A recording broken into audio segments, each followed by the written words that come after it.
وما لكم لا تقاتلون في سبيل الله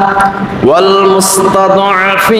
من الرجال والنساء والبلدان الذين يقولون ربنا أخرجنا من هذه القرية الظالم أهلها واجعل لنا من لدنك وليا واجعل لنا من لدنك نصيرا সূরা নিসা আয়াত নাম্বার 75 আল্লাহ সুবহানাহু ওয়া তাআলা বলেন ওমা লাকুম লা তুকাতিলুনা ফি সাবিলিল্লাহ হে আমার ঈমানদার বান্দারা তোমাদের কি হলো তোমরা কেন চুক্তি করে বসে আছো সারা বিশ্বের মধ্যে তোমরা কেন চুপ করে বসে আছো তোমাদের কি হলো তোমরা কি জানো না রাসূলুল্লাহ সাল্লাল্লাহু আলাইহি ওয়াসাল্লাম বলেন কুল্লু মুসলিমিন কা জাসাদিন ওয়াহিদিন ইনিশতাকা আইনুহু ইশতাকা কুল্লুহু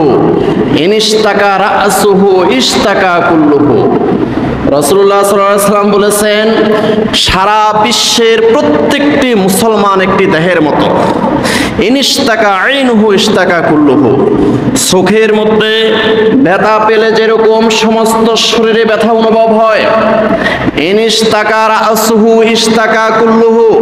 মাথার মধ্যে ব্যথা পেলে যেরকম সারা দেহের মধ্যে ব্যথা অনুভব হয় ঠিক তদ্রূপ সারা বিশ্বের মুসলমানরা হলো একটা দেহের মতো এই দেহের যেখানেই ব্যথা লাগুক না কেন সারা দেহের মধ্যে ব্যথা অনুভব হয় তো এখন এই বিশ্বের যে কোনো প্রত্যন্ত অঞ্চলেই হোক না কেন আফ্রিকার অ্যামাজন জঙ্গলে হোক গহীন জঙ্গলে হোক অথবা ফিলিস্তিনে হোক গাজায় হোক যেখানেই হোক না কেন একজন মুসলমান যদি আক্রান্ত হয় একজন মুসলমান যদি কাফের মুশরিকের দ্বারা অথবা ইহুদিদের দ্বারা আক্রান্ত হয় সারা বিশ্বের মুসলমানরা ব্যতীত হতে হবে এটাই হলো হাদিসের শিক্ষা প্যারে হাজরিন আল্লাহ পাক রব্বুল আলামিন সূরা নিসার 75 নম্বর আয়াতে কারিমার মধ্যে বলেন ওয়ামা লাকুম লা তুকাতিলুনা ফি সাবিলিল্লাহ ও সারা বিশ্বের মুসলমানেরা তোমরা কেন বসে আছো কেন তোমরা চুপটি মেরে বসে আছো ওয়ামা লাকুম লা তুকাতিলুনা ফি সাবিলিল্লাহ তোমরা কেন ওই সমস্ত নির্যাতিত মুমিন মুসলমানদেরকে বাঁচানোর জন্য কেন তোমরা ঝাঁপিয়ে পড়ছো না কেন তোমরা নির্যাতিত নিগৃহীত নিষ্পেষিত মুসলমানদেরকে রক্ষা করার জন্য নির্যাতন থেকে রক্ষা করার জন্য কেন তোমরা লড়াই করতেছো না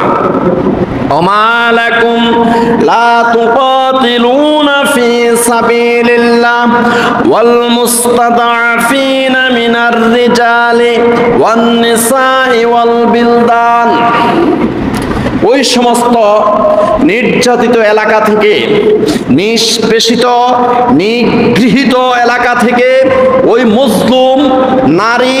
পুরুষ এবং শিশুরা ওই সমস্ত দুর্বল মুসলমান নারী শিশু এবং পুরুষরা আর্তনাদ করে চিৎকার করে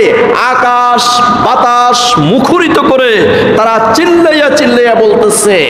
আল্লাযিনা ইয়াকুলুনা রব্বানা আখরিজনা মিন হাযিহিল করিয়াতিজ যালিমি আহলুহা তারা আর্তনাদ করে আকাশ বাতাস মুখরিত করে তারা আর্তচিৎকার করে বলতেছে আল্লাহ রব্বানা হে আমাদের রব আখরিজনা মিন হাযিহিল করিয়াতিজ যালিমি আহলুহা আল্লাহ এই জালেমদের নগরী থেকে এই জুলুমের নগরী থেকে আমাদেরকে তুমি রক্ষা করো আমাদেরকে বের করে নিয়ে যাও এই জুলুমের নগরী থেকে আমাদেরকে তুমি বের করে নিয়ে যাও এই মজলুম অবস্থায় আমরা আছি আমরা আর অত্যাচার নির্যাতন সহ্য করতে পারছি না আখরিজনা মিন হাযিহিল করিয়াতিজ যালিমি আহলুহা এই জালেমদের নগরী থেকে আল্লাহ তুমি বের করে নিয়ে যাও ওয়াজআল লানা মিন লাদুনকা ওয়ালিয়া আল্লাহ একজন অভিভাবক পাঠাও আল্লাহ। আল্লাহ একটা অভিভাবক পাঠাও আমাদেরকে রক্ষা করার জন্য, আমাদেরকে বাঁচানোর জন্য। আল্লাহ তুমি একটা অভিভাবক পাঠাও। ওয়াজআল লানা মিন লাদুনকা নাসীরা। আল্লাহ ওমরের মতো একজন সাহায্যকারী পাঠাও, হযরত আলী রাদিয়াল্লাহু তাআলার মতো একজন সাহায্যকারী পাঠাও, খালেদ সাইফুল্লাহর মতো একজন সাহায্যকারী পাঠাও, সালাহুদ্দিন আইয়ুবীর মতো একজন সাহায্যকারী পাঠাও। ওয়াজআল লানা মিন লাদুনকা নাসীরা। আল্লাহ একজন সাহায্যকারী পাঠাও, আমরা তো আর অত্যাচার নির্যাতন সহ্য করতে পারছি না।